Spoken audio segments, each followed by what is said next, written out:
La communication concerne une coupe d'arbres qui va se dérouler à fin février dans les bosquets et qui concerne principalement la sécurisation de la ligne MVR qu'on a ici à côté, puisque la forêt des bosquets se développe tout au long de cette ligne et il y a nécessité d'en assurer la sécurité.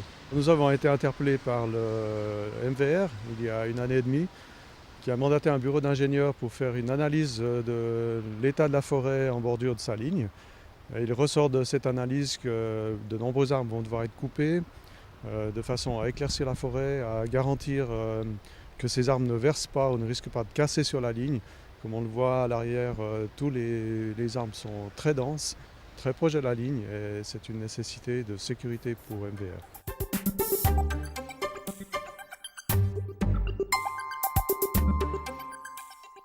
Dans l'analyse, on a tenu compte aussi de l'état des arbres, de leur dynamique, de leur capacité à pouvoir être stable ou instable. Donc plusieurs critères sont entrés en ligne de compte. Il y a des arbres secs, il y a des arbres trop denses qu'il faut éclaircir et que nous aurions de toute façon éclaircis au fil du temps dans ce bosquet, et des arbres qui sont vraiment de très grandes dimensions, qui par leur basculement et leur poids peuvent poser un problème de stabilité du fait qu'on est dans une forêt très en pente.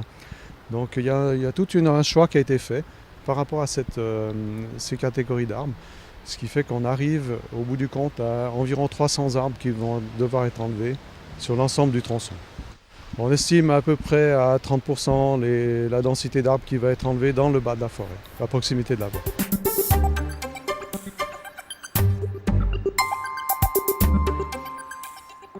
Ces travaux vont être menés par une entreprise spécialisée. C'est MVR qui est le maître de l'ouvrage. La ville de Vevey en tant que propriétaire, nous collaborons également pour tout ce qui est coordination, notamment au niveau de la place de dépôt de bois qui aura lieu à Pras. Et ces travaux vont être faits par une entreprise spécialisée, puisque ce sont des travaux très délicats dans lesquels il faut garantir aussi la sécurité des hommes qui y travaillent. Et ce travail va se faire avec un débardage à l'hélicoptère, puisque les infrastructures voisines, tant la route que le rail et les habitations, obligent à intervenir rapidement, et également de manière avec une sécurité maximale. Et l'hélicoptère a été déterminé comme étant le meilleur moyen.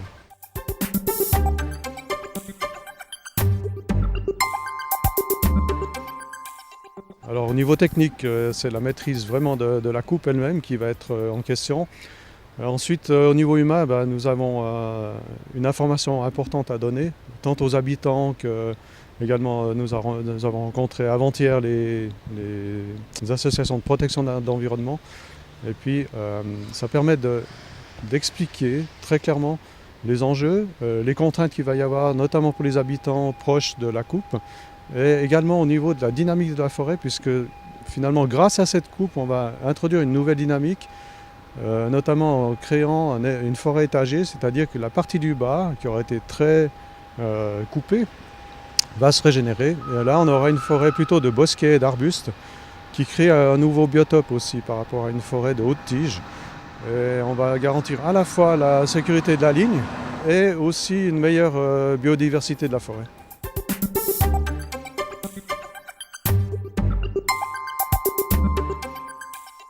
Alors la ligne va être interrompue pendant quelques jours pendant la semaine donc du 24 au 28 février. Hormis conditions météorologiques extrêmes, puisque finalement s'il fait trop mauvais, si c'est enneigé ou trop de vent, les interventions ne pourront pas se faire.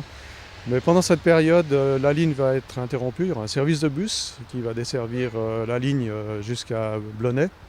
Et également au niveau de l'avenue de Pras, qui va servir de dépôt de bois temporaire. Pendant la journée, la circulation sera bloquée sur ce tronçon-là. Mais Sécurité Riviera a travaillé aussi en étroite relation avec ce projet et va informer l'ensemble des habitants. On aura une distribution d'un flyer aussi dans le quartier de Gilamont, Pras et Bourgard.